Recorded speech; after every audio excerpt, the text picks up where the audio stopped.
Latest trending update natin sa pangalawang sahod ni Bimby Aquino. Alam naman natin na 6 digits na nga siya kasi nga hindi lang siya host, naging guest host plus regular host na talaga ng TVJ.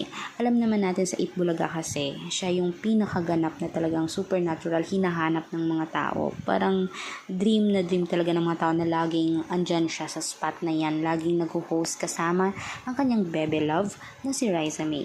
Ngayon sa kanyang sahod ay ililibre niya rin muli ang kanyang mommy Chris. Dahil nangako naman siya na i-give back niya yung love and yung bigay ng mommy niya sa kanya. And ililibre din niya yung taong special sa kanya na si Riza. For the first time talaga may sahod na. May second sahod adult na talaga si Bimby.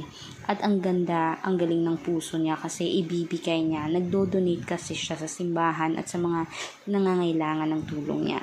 Kaya lagi siya talagang bibo at laging siya yung gusto ng mga tao. Agree ba kayo dito?